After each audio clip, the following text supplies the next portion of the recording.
mundana, terrena, para um caráter espiritual e eterno. Um caráter espiritual eterno significa um caráter que ele é transformado para a eternidade, que ele tem a ver com responsabilidades eternas, a maneira como Deus está tratando conosco, ganhando o nosso coração. Aí vem a segunda esfera. Nessa segunda esfera, o tempo da manifestação do reino se dará após a vinda do nosso Senhor Jesus. E nesta fase, durará 1000 anos.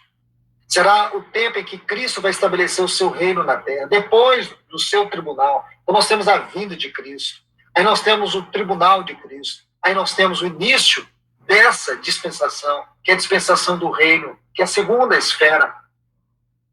E nós podemos aqui ver alguns textos. Apocalipse capítulo 20, e o versículo 6 diz: bem-aventurado e santo é aquele que tem parte na primeira ressurreição. Para alguns estudiosos, essa frase, primeira ressurreição, é aquele que está em 1 Coríntios, capítulo 15, a partir do versículo 50.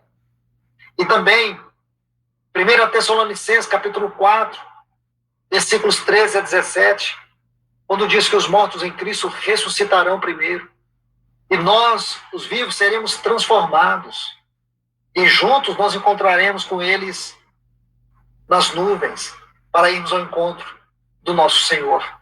Então, aqui está uma nova dispensação. Aqui nessa dispensação, que é conhecida como milênio, ou era do reino, nesse tempo, os santos que forem aprovados receberão autoridade sobre as nações. Apocalipse, o capítulo 2, os versículos 26 e 27, diz que ao vencedor, aquele que guardar até o fim as minhas obras, eu lhe darei autoridade sobre as nações, e com cetro de ferro as regerá.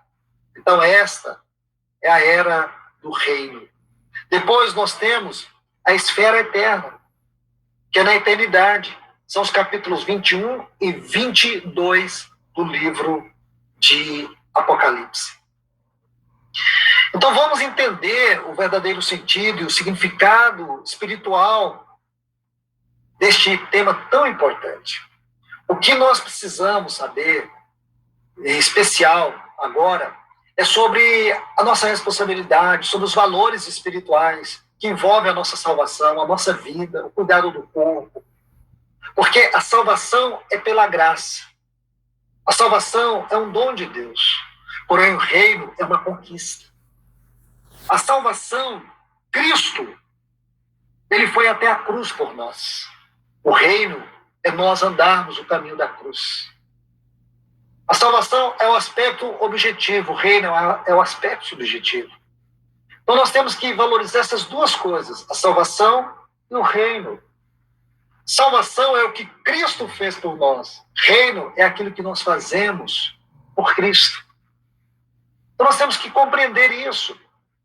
Deixe-me colocar 2 textos para nós entendermos essa questão da responsabilidade. Em Hebreus, no capítulo 12, os versículos 16 e 17, diz assim: nem haja algum impuro ou profano como foi Esaú, o qual, por um repasto, vendeu seu direito de primogenitura. Pois sabeis também que, posteriormente, querendo herdar a bênção, foi rejeitado, pois não achou lugar de arrependimento, embora com lágrimas o tivesse buscado. Este é o primeiro texto. Aqui nós vemos que Esaú menosprezou aquilo que era espiritual por causa da necessidade da sua carne. Ele procurou satisfazer a sua carne. Ele procurou satisfação para si próprio. Está vendo aí? Esse é um ponto muito sério. Por quê? Porque, meus irmãos,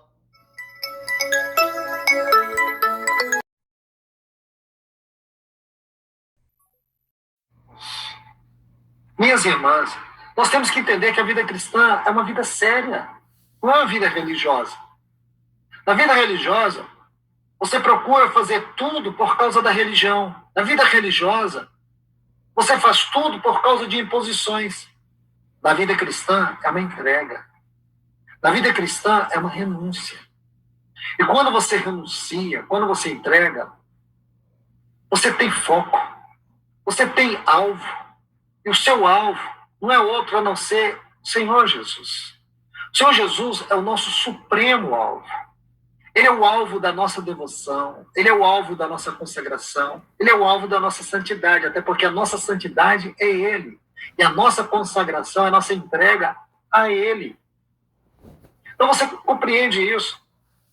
Este capítulo 12 aqui, os versículos 16 e 17 de Hebreus, nos mostra isso. A primogenitura, ela é uma figura de uma bênção espiritual que envolvia responsabilidade. Porque na era patriarcal, o primogênito, na ausência do pai, ele assumia uma posição patriarcal sobre a sua família. Ele tinha o direito à porção dobrada da terra. Ele era aquele que representava a família diante de Deus numa posição sumo sacerdotal. Este era o primogênito. Era ele. Ele tinha uma posição como sumo ou como sacerdote na sua família. Ele tinha o direito também do reino. Depois nós vamos ver nas gerações posteriores, quando inicia-se o período do reino. Ele tinha o direito. Geralmente, era o primogênito que assumia o trono. Então, meus amados irmãos e irmãs, quando você começa a entender tudo isso, você vê que é uma linda ilustração para nós. É justamente o que Deus está nos falando nesse exato momento sobre essa situação da nossa responsabilidade concernente à nossa vida. Esaú preferiu satisfazer a sua carne e desprezou a sua primogenitura, ou a bênção da primogenitura, o direito da sua primogenitura. E aqui está um texto que diz que ele foi rejeitado, porque não achou lugar de arrependimento, embora com lágrimas o tivesse buscado. O arrependimento tardio, irmãos, pode nos causar uma dor eterna. Se você tem algo para se arrepender, arrependa agora. Vá diante do Senhor, confesse os seus pecados.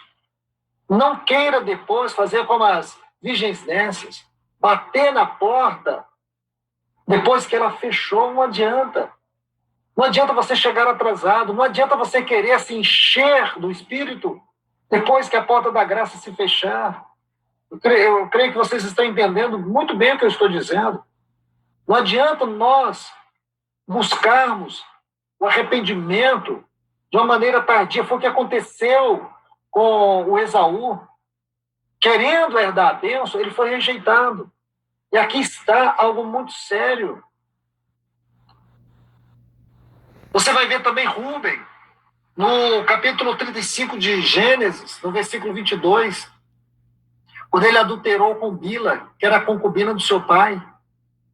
E lá em 1 as Crônicas, capítulo 5, versículo 1, diz assim: quanto aos filhos de Israel, o primogênito de Israel, quanto aos filhos de Rúben, o primogênito de Israel, pois era o primogênito, mas por ter profanado o leito de seu pai, deu-se a sua primogenitura aos filhos de Israel, de modo que na genealogia não foi contado como primogênito. Você está vendo aqui, irmãos? Isso não quer dizer que a pessoa não seja salva, mas que sofrerá um dano, sofrerá uma perda. E aqui, nesses dois exemplos, por causa da leviandade, porque procurou satisfazer sua carne. Está vendo? Isso aqui é desprezar a graça de Deus. Isso aqui é desprezar as dádivas de Deus. A vida cristã é séria. A vida cristã é profunda. A vida cristã é algo que nós precisamos levar com muito zelo, com muito cuidado. Eu vou colocar mais um texto aqui para a nossa meditação.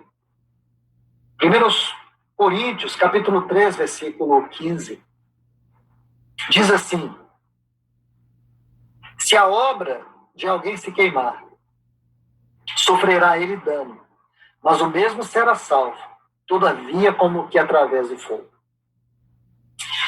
Meus irmãos e irmãs, o certo era nós ler todos os textos anteriores, começar desde o versículo 1, ou então desde o versículo 10, que forma o contexto exato desse texto. Mas eu vou ganhar tempo e vou citando aos poucos. Eu quero aqui